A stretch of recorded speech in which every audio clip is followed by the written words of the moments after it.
ये शिव मंदिर वैसे नहीं बना जैसे बाकी मंदिर बने हैं। शिवलिंग के ठीक पीछे माता पार्वती का मंदिर है, जिसमें माता पार्वती की बड़ी मूर्ति है जो आदिशक्ति के रूप में बनाई गई है।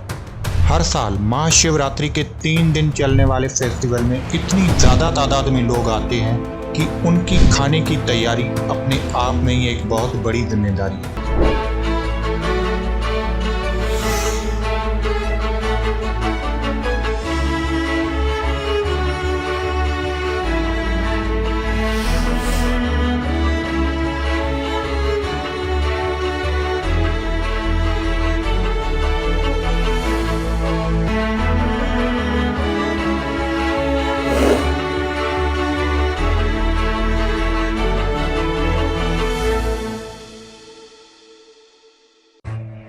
इतिहास में न जाने कितने ऐसे मंदिर बने जिसमें मूर्ति या फिर शिवलिंग रखकर उसकी पूजा करते हैं, लेकिन यह शिव मंदिर वैसे नहीं बना जैसे बाकी मंदिर बने हैं।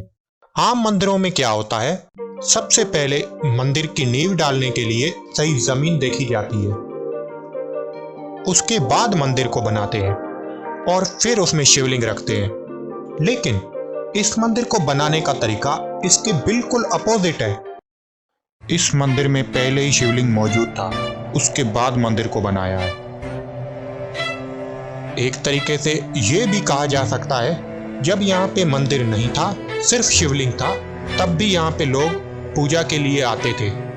यह शिव मंदिर भगवान शिव के सबसे दिव्य मंदिरों में से एक है। असल में जिस जगह पे यह मंदिर बना है, यहाँ पर पहले जंगल था। हजारों साल पहले एक शख्स यहाँ पे गायों को चराता था। यहाँ पे जंगल भी काफी घना था। यहाँ पे अलग अलग किस्म के पेड़ और घास उगती थी। वो हर रोज यहाँ पे गायों को चराने के लिए लेके आता था। फिर उसने देखा कि उसकी एक गाय हर रोज अपने झुंड से अलग होकर किसी दूसरी जगह जा रही है। तो उस शख्स ने उस पे नजर रखना शुरू किया। उसने देखा कि उसकी गाय अपने आप ही सारा दूध जमीन पे गिरा रही है। तो वो शख्स परेशान हो गया और सोचने लगा कि ऐसा कैसे हो सकता है।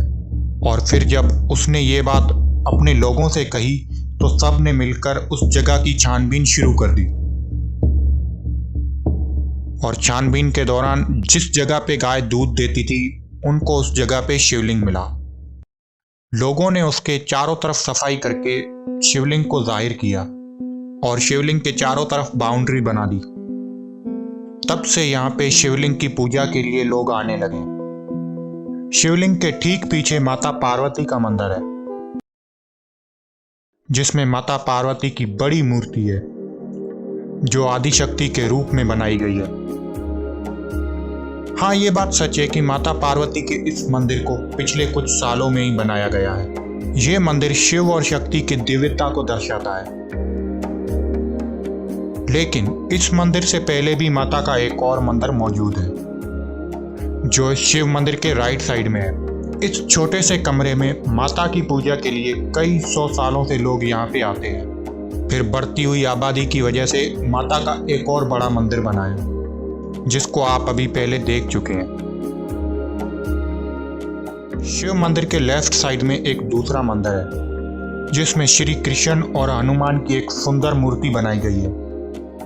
और इस मंदिर के सामने एक बड़ा हवन कुंड है, जिसमें हवन और यज्ञ वगैरह करवाए जाते हैं। इसकी दीवारों पे भगवान भोलेनाथ के पोस्टर वगैरह भी लगाए गए हैं। आज मंदिर का साइज 80 एकड़ से ज़्यादा है। ये जो खाली एरिया है, इसमें महाशिवरात्रि में मेला लगता है। अब जबकि मेले में कुछ ही दिन बाकी है, तो इस पूरे एरिया की सफाई की तैयारी चल रही है। आने वाले कुछ ही दिनों में यहाँ पे इतनी ज़्यादा तादाद में लोग आएंगे कि इसकी गूंज 7 किलोमीटर दूर शहर तक जाएगी। हर साल महाशिवरात्रि के 3 दिन बड़ी धूमधाम से यहाँ पे मेला लगता है, जिसमें लाखों की तादाद में लोग आते हैं। ये मेला सिंध के सबसे बड़े मेलों में से एक है, जिसमें करीब 3 लाख लोग आते हैं और ये तादाद हर 7 सालों में दुगनी हो जाती है।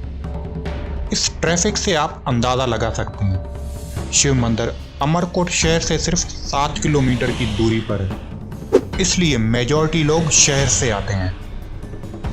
और 30% 40 किलोमीटर के रेडियस में जो गांव आते हैं उनसे लोग आते हैं और बाकी 20% दूसरे गांव और शहरों से आते हैं।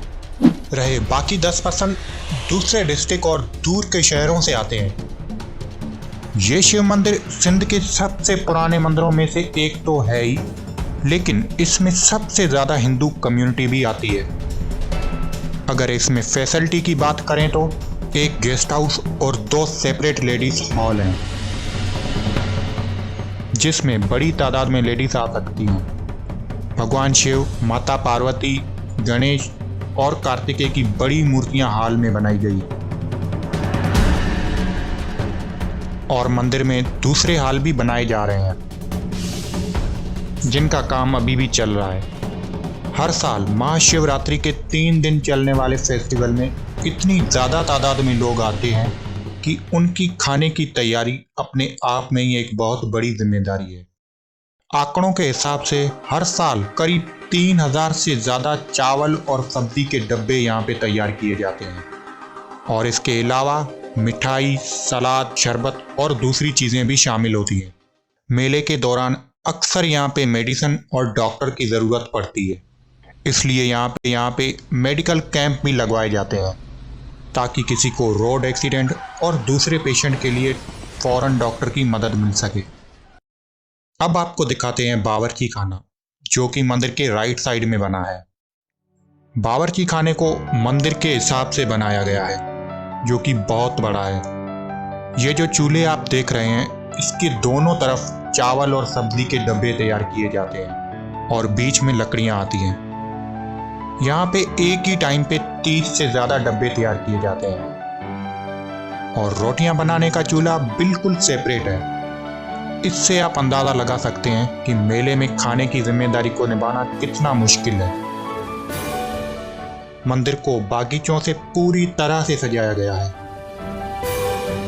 आगे पीछे दाएं बाएं हर एंगल से खूबसूरत फूलों और ऊंचे ऊंचे पेड़ों से मंदिर को डेकोरेट किया है।